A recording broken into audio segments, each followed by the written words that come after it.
वह भूमि है जहां आदर्श आचरण में बदलते हैं। यही वह नगरी है जहां श्री श्री राम ने अपना जीवन पथ शुरू किया था। इसी अयोध्या ने संसार को बताया कि एक व्यक्ति कैसे समाज की शक्ति से, उसके संस्कारों से पुरुषोत्तम बनता है।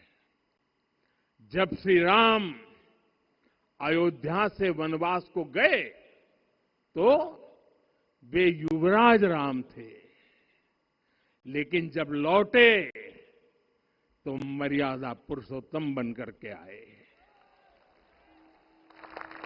और उनके मर्यादा पुरुषोत्तम बनने में महर्षि वशिष्ठ का ज्ञान, महर्षि विश्वामित्र की दीक्षा, महर्षि अगस्त्य का मार्गदर्शन, निषाद राज की मित्रता, मां शबरी की ममता, भक्त हनुमान का समर्पण, इन सब की अनगिनत ऐसे लोगों की महत्वपूर्ण भूमिका रही है। साथियों, विकसित भारत बनाने के लिए भी समाज की इसी सामूहिक शक्ति की आवश्यकता है। मुझे बहुत खुशी है कि राम मंदिर का दिव्य प्रांगण भारत के सामूहिक सामर्थ्य की भी चेतना स्थली बन रहा है। यहां सप्त मंदिर बने हैं। यहां माता शबरी का मंदिर बना है, जो जनजातीय समाज के प्रेम भाव और आतिथ्य परंपरा की प्रतिमूर्ति है। यहां निषादराज का मंदिर बना है। ये उस मित्रता का साक्षी है जो साधन नहीं, साध्य को, उसकी भावना को पूजती है। यहां एक ही स्थान पर माता अहिल्या है, महर्षि वाल्मीकि है, महर्षि वशिष्ठ है, महर्षि विश्वामित्र है, महर्षि अगस्त्य है और संत तुलसीदास है। राम लला के साथ साथ इन सभी ऋषियों के दर्शन भी यहीं पर होते हैं।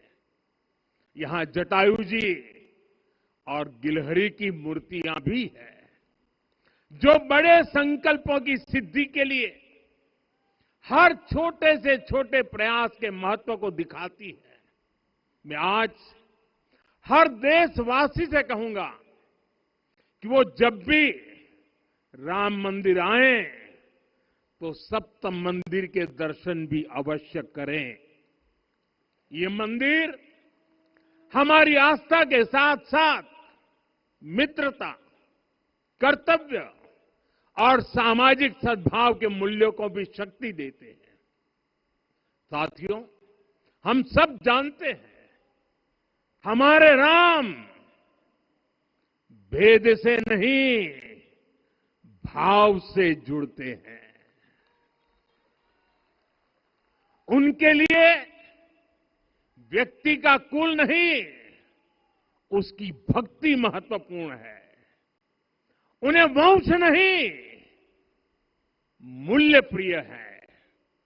उन्हें शक्ति नहीं, सहयोग महान लगता है। आज हम भी उसी भावना से आगे बढ़ रहे हैं।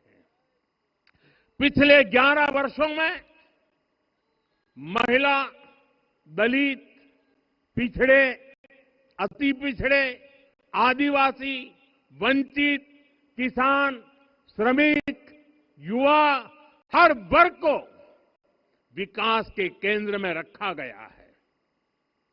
जब देश का हर व्यक्ति, हर वर्ग, हर क्षेत्र सशक्त होगा, तब संकल्प की सिद्धि में सबका प्रयास लगेगा। और सबके प्रयास से ही 2047 जब देश आजादी के 100 साल मनाएगा, हमें 2047 तक विकसित भारत का निर्माण करना ही होगा। साथियों, रामलला की प्राण प्रतिष्ठा के ऐतिहासिक अवसर पर मैंने राम से राष्ट्र के संकल्प की चर्चा की थी। मैंने कहा था कि हमें आने वाले 1000 वर्षों के लिए भारत की नींव मजबूत करनी है। हमें याद रखना है, जो सिर्फ वर्तमान का सोचते हैं वो आने वाली पीढ़ियों के साथ अन्याय करते हैं। हमें वर्तमान के साथ साथ भावी पीढ़ियों के बारे में भी सोचना है, क्योंकि हम जब नहीं थे ये देश तब भी था, जब हम नहीं रहेंगे ये देश तब भी रहेगा।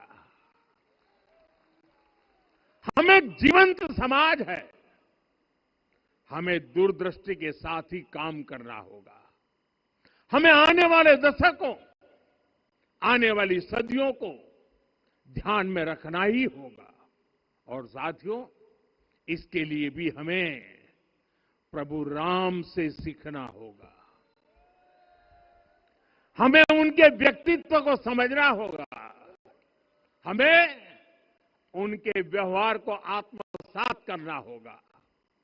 हमें याद रखना होगा, राम यानी आदर्श, राम यानी मर्यादा, राम यानी जीवन का सर्वोच्च चरित्र, राम यानी सत्य और पराक्रम का संगम। दिव्य गुणे शक्र समो रामः सत्य पराक्रमः। राम यानी धर्म पथ पर चलने वाला व्यक्तित्व। रामः सत्पुरुषो लोके सत्यः सत्यपरायणः। राम यानी जनता के सुख को सर्वोपरि रखना, प्रजा सुखत्वे चंद्रस्य। राम यानी धर्म और क्षमा का दरिया। वसुधाया क्षमा गुणे है। राम यानी ज्ञान और विवेक की पराकाष्ठा। बुद्ध या बृहस्पति तुल्य। राम यानी कोमलता में दृढ़ता। मृदु पूर्वज भाषते। राम यानी कृतज्ञता का सर्वोच्च उदाहरण। कदाचन नोपकारेण कृति नैके न तुष्यति। राम यानी श्रेष्ठ संगति का चयन। शीला वृद्धे ज्ञान वृद्धे वयोवृद्धे च सज्जनै। राम यानी विनम्रता में महाबल। वीर्यवान च वीर्यण महता स्वेन विस्मितः। राम यानी सत्य का अडिग संकल्प। न च अनुत्र कथो विद्वान। राम यानी जागरूक, अनुशासित और निष्कपट मन। निस्तिंद्र अपम्रत च स्वदोष परदोषवित। साथियों, राम सिर्फ एक व्यक्ति नहीं, राम एक मूल्य है, एक मर्यादा है, एक दिशा है। अगर भारत को साल 2047 तक विकसित बनाना है, अगर समाज को सामर्थ्यवान बनाना है, तो हमें अपने भीतर राम को जगाना होगा। हमें अपने भीतर के राम की प्राण प्रतिष्ठा करनी होगी। और इस संकल्प के लिए आज से बेहतर दिन और क्या हो सकता है। साथियों, 25 नवंबर का यह ऐतिहासिक दिन अपनी विरासत पर गर्व का एक और अद्भुत क्षण लेकर आया है। इसकी वजह है धर्म ध्वजा पर अंकित कोविदार वृक्ष। ये कोविदार वृक्ष इस बात का उदाहरण है कि जब हम अपनी जड़ों से कट जाते हैं तो हमारा वैभव इतिहास के पन्नों में दब जाता है। साथियों, जब भारत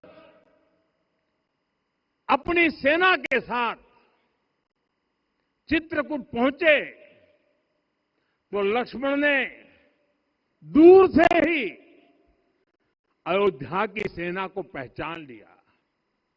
ये कैसे हुआ, इसका वर्णन वाल्मीकि जी ने किया है। और वाल्मीकि जी ने क्या वर्णन किया है?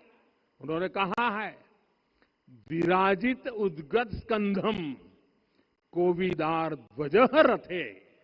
लक्ष्मण कहते हैं, राम, सामने जो तेजस्वी प्रकाश में विशाल वृक्ष जैसा ध्वज दिखाई दे रहा है, वही अयोध्या की सेना का ध्वज है। उस पर कोविदार का शुभ चिन्ह अंकित है। साथियों, आज जब राम मंदिर के प्रांगण में कोविदार फिर से प्रतिष्ठित हो रहा है, यह केवल एक वृक्ष की वापसी नहीं है, यह हमारी स्मृति की वापसी है, हमारी अस्मिता का पुनर्जागरण है, हमारी स्वाभिमानी सभ्यता का पुनरुद्घोष है। कोविदार वृक्ष हमें याद दिलाता है कि जब हम अपनी पहचान भूलते हैं तो हम स्वयं को खो देते हैं, और जब पहचान लौटती है तो राष्ट्र का आत्मविश्वास भी लौट आता है। और इसलिए मैं कहता हूं, देश को आगे बढ़ना है तो अपनी विरासत पर गर्व करना होगा। साथियों, अपनी विरासत पर गर्व के साथ साथ एक और बात भी महत्वपूर्ण है, और वो है गुलामी की मानसिकता से पूरी तरह मुक्ति। आज से 190 साल पहले 190 साल पहले साल 1835 में 1835 में मैकाले नाम के एक अंग्रेज ने भारत को अपनी जड़ों से उखाड़ने के बीज बोए थे। मैकाले ने भारत में मानसिक गुलामी की नींव रखी थी। 10 साल बाद